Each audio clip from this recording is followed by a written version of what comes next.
We're having a look at my very shrouded Juneberries, also known as Saskatoons or Shadberries or Amalanchier. They have so many different names and they are so wonderful.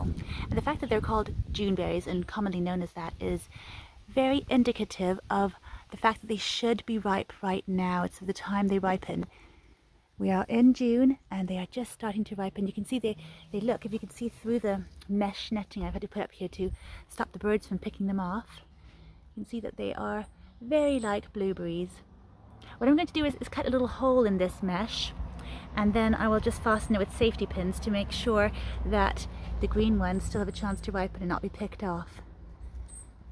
But because they're ripening at different times, it's really clever to have a little net over them. You can just sort of dip into the berry bush as the berries ripen and then leave it closed and protected. So let's get picking. So many in there, look at them. I'm inside the bag now, or the netting, and we can just see up close how beautiful the berries are. They are very like blueberries in appearance, the colouring they have, but their flavour is so unique.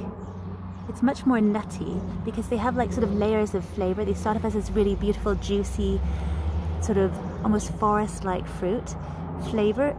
It has a bit of rosehip in there, I think, anyhow. And then as you bite into the little seed inside, you get sort of an almond flavour. It's really, really good. So let's pick a few of these beauties and we'll have a look at the inside of them.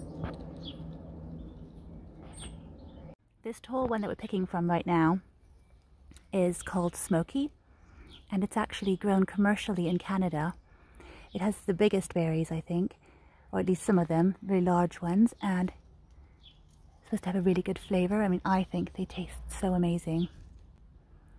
I won't pick too many because they can get even darker. And you know how people always say that blueberries are super berries? Turns out that these little guys, Saskatoons, have even more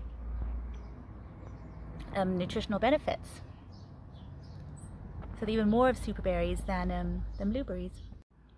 And of course, even though there are these beautiful berries here in the garden, I still would want to grow blueberries. I still have several pots of blueberries, but that's the thing. My blueberries need to grow in pots because my soil is not acidic enough, and they have this very specific soil requirements, which Saskatoons don't. So it makes Saskatoons that much easier to grow.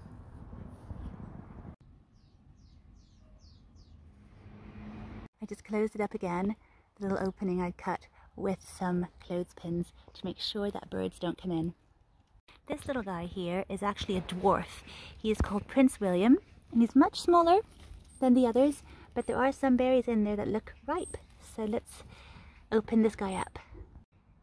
We've just had the first rainfall in a long time, so everything's looking really fresh and wet and beautiful.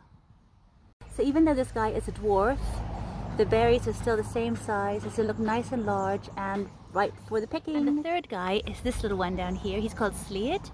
He's meant to have some of the sweetest berries, and he's supposed to be one that's really good to grow in a container. I didn't do that because I wanted to have all of mine together.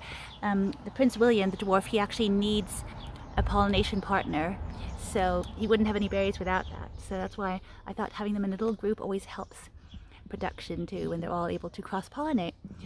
So he's here and he's got some ripe ones in there. I'll just reach in and pick.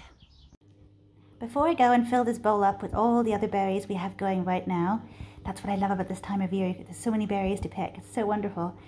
I'll just do a quick taste test and see how they are. Here's how they look on the inside. Just really juicy, beautifully coloured, with a bit of seeds in there. And as for flavour, they're just as I remembered them. Super packed with flavour, completely different to blueberries. They have more of that wild berry flavour to them, a bit of rosehip there, a bit of acidity, not too much though at all, I mean barely any actually. Just like so well balanced, so flavoursome. Oh my goodness, it's so hard to describe flavours, I always say that, but I just really, really love this one. There's always that nuttiness there too, once you bite into the seeds, really delicious. Just layers of flavour, layers of really delicious flavour. Really, really a good berry to grow.